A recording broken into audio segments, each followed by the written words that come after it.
This is Jermaine reporting for the Pound Boxing Show. I'm joined by super featherweight fighter Archie Sharp. How are you doing, Archie? Very well, thank you, mate. How are you? Thanks for having me on.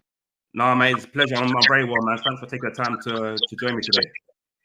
Yeah, like I say, appreciate it. I'm in the car because I've got a house full of people, mate, so I've had to come out here to do this. Nah, it's all right, man. Thanks for taking the time. Archie, let's talk about, obviously, last week you fought on a Friday night, York Call, Fight Zone. You got a win over Victor Julio. How did it feel? How did you feel to get out there and fight, and how did you rate your performance that night? Yeah, so look, 8 months is a long time. I think the commentary picked up very well, especially with my style of fighting being a reactive sort of, obviously a counter-puncher fighter that I am, so I kind of base everything on timing. So I did feel like the timing was out slightly. Obviously that Julio, whatever his name was, it was a bit of a negative opponent. So I had to kind of change things up completely differently. Obviously I had to walk him down instead of kind of working off of what he does. But Yeah, look, I was just grateful to be back out, 8 months out the ring, just grateful to be back. Done what we had to do. We picked up a nice little win. I wanted the stoppage, but then again, in the 8 rounds didn't do no harm, because I think as the rounds went on, I started to kind of get my timing back a little bit, and yeah, we just move on now. Push, like I say, we've got that one out of the way, 8 rounds in, and now we just push on. Yeah, you mentioned that he was a bit negative, where you want to engage. I've noticed about the fight is that as the rounds were getting on, you was getting stronger and stronger. Using your gap, close your ring down. Do you think if you get another opponent who's more game, you're going to see the best of Archie Sharp? Yeah, I think I've proven that as well. Like when you fight like see Declan Garrity, and even like Ramlevs, who give what's his name, Chamberlain, a hard fight last week, and he went up away, and I beat Ramlevs when he was an unbeaten 30-year-old man in his prime, and I never had hard work like that. Do you know what I mean? Listen, Ramlevs is a good kid, very good kid, but it just goes to show when someone wants to come and fight, and then you see the best Archie Sharp, and it is what it is. It was good to be back, and you change things. You have to adapt, and that's the thing with boxing. You have to adapt, and that's what I've always said that makes me a great fighter, a great champion. Is I can always adapt, whether I've got to go forward, whether I've just got to be on the back foot and counter punch. Either way, I'll always win, regardless whether it's ugly or whatever. I'm 24-0, and we always win. So that's all that matters. Brilliant. You mentioned that you was out the ring for 8 months. You didn't really fight. I think you fought twice last year, and maybe twice, I think, the year before, or once the year before.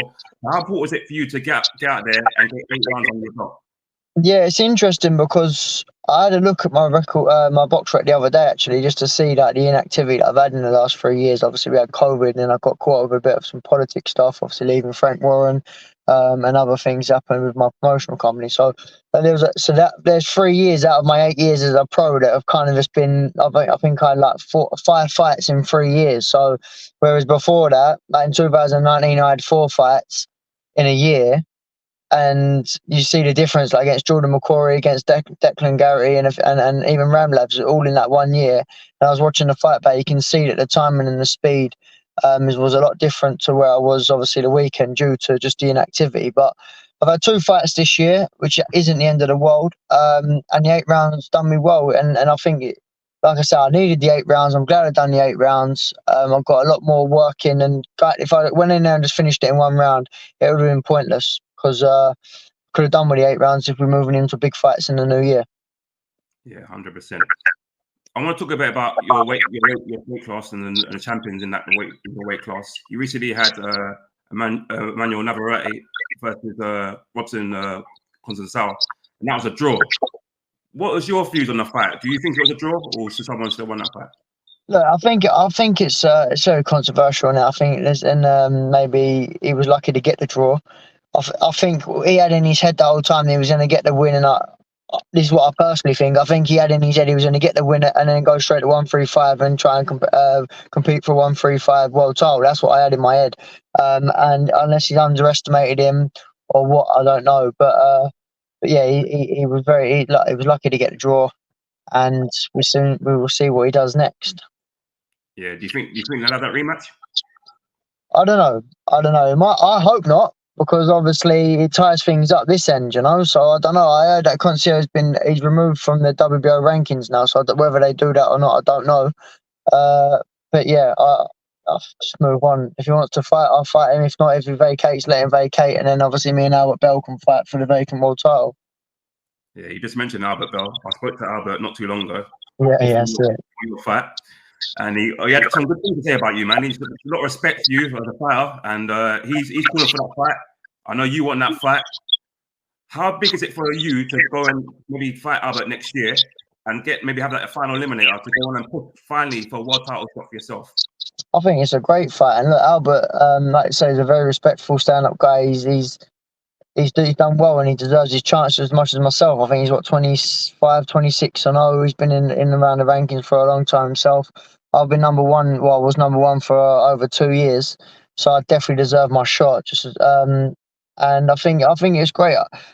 To be honest with you, if Navarette vacates it, I think we shouldn't be doing no final limit. I think we should be jumping straight in for the vacant world title. We both earned our straps to be where we are. We've stayed there, and I think it's a massive fight. We're both unbeaten. We're both in our prime.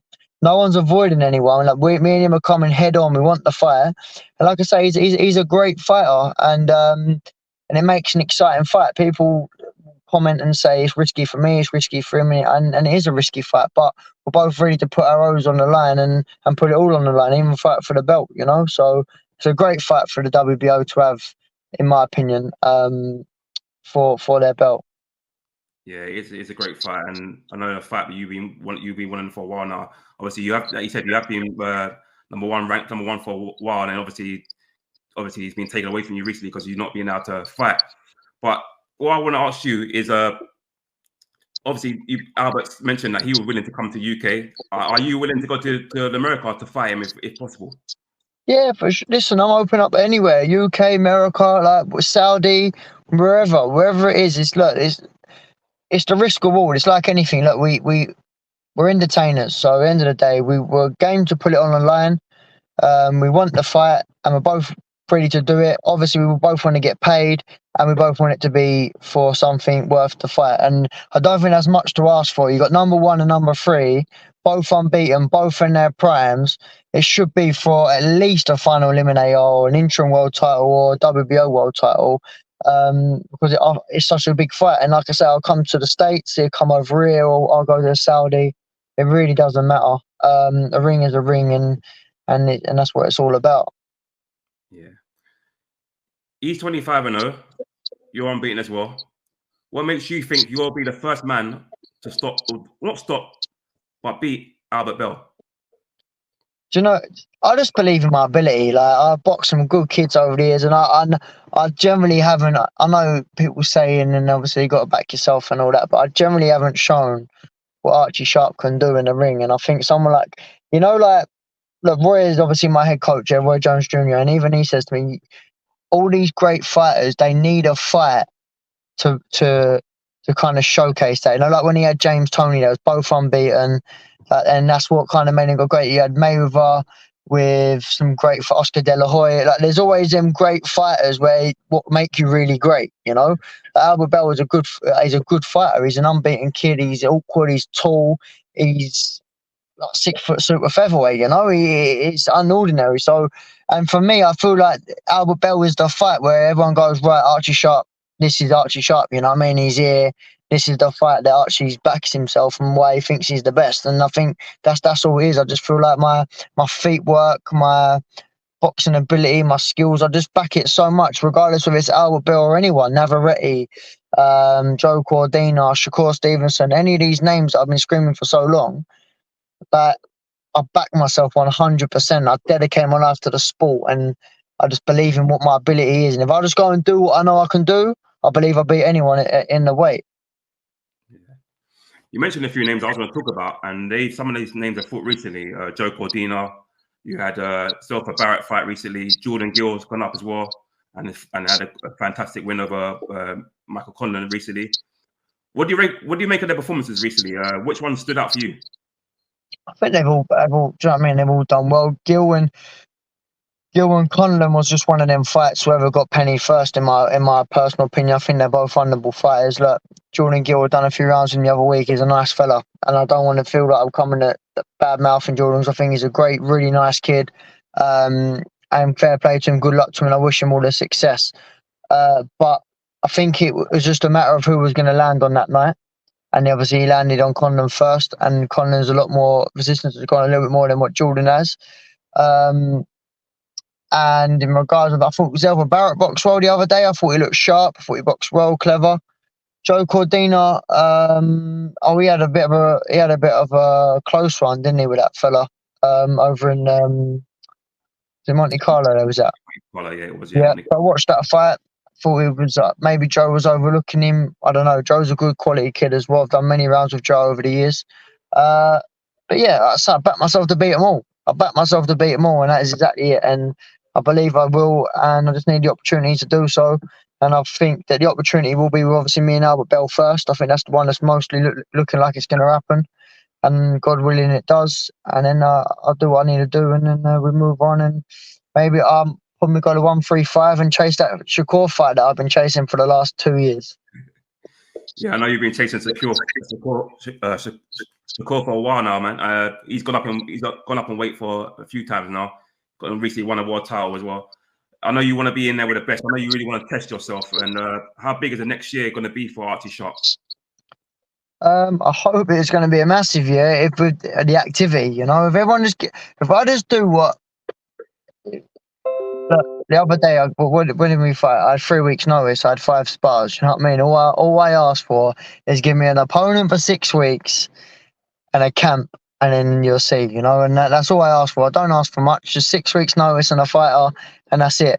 And then, because the last few fights, like I say, it's like 3 weeks or 2 weeks' notice. But yeah, you'll see the best of Archie Sharp in 2024. I do believe now that my time is here. The break's going to happen. I'm 28. Just getting into my prime now. Obviously, we've got the team of Roy Jones, Ian Weaver, and 𝑽𝑨𝑰𝑐𝑗. So the team is very, very strong, and my nutritionist Paul. And yeah, get the fights in, mate. And I'm just going to crack on and collect all the belts and just keep winning. Because no matter what, I'll always find a win. Yeah, I mean, like I said, there's some massive fights out there for you. I want to ask you something. You mentioned something earlier about management and promotional and stuff like that. Are you currently a free agent at the moment? You know what? I am. Obviously, you got Disrupt that I'm with. You know, it's just one of them ones, mate. Like, I'm with Disrupt at the minute. I'm gonna see what happens in the near future. So there's potentially a big promotional deal for you to maybe fight Archie, to fight Albert Bell on a big platform potentially next year. So I think so. Look, regardless whether I'm with Disrupt or whoever I'm with, it's a big platform for anyone. You know, the Amazon have I believe Amazon have done a big deal with it. They over in the States, you got DAZN. Like, regardless, it could even be on an Eddie Hearn show. It could be on anyone's show. Because it's such a great fight and it's such a great draw. Whoever wins that, once I win that belt in the WBO, that's it. Then you've got Joe Cordina for the IBF. You've got the other fellow in top rank, Shakur Foster. Do you know what I mean? And then Lamont Roach Jr. just picked up a win, didn't he, against Garcia? So I think regardless, it can be on any show. No, do you know what? It could be on any show. I think it's a big enough fight for any of them big platforms. Yeah. Lastly, do you have a message for Albert Bell, and do you have a message for the WBO boxing organisation as well? I just hope the WBO do the right thing now. Like I say, I've been at #1 now for 2 years or more, and I know they recently changed it, but that's only due to things out of my control. I've been in the gym every single day for the last 2 years. Do you know what I mean? I've been fit. I've been ready to go. So hopefully they do the right thing and they order me and Albert Bell for the world title. And then, yeah, like I say, a message to Albert, look, just listen, he's just, like I say, he's a nice fella, and I respect him. I respect his skills. I've watched him, obviously. I've studied him. I think he's a great fighter. And that's what it's all about. This is what makes boxing. Everyone avoids each other. Everyone's too worried about losing the O or whatever. We're both game. We're both men. We're both fighting men, and we both put it on the line. Brilliant. Archie, I really do hope that fight gets made next year, because I know you've been waiting for a long, long time for that. I know Albert's been waiting a long time for that. And I think this fight will be a massive fight next year. And hopefully one of you two will go on to win the world title. Yeah, no, I appreciate that. It'd be a great fight. Brilliant. Archie, always a pleasure, mate. All the best. Have a lovely Christmas, mate. And I'll see you in the new year. Yeah, Merry Christmas to you, mate. And God bless you. Thanks for having me on, and I appreciate it. Thank you very much, mate. Take care now. All the best, mate.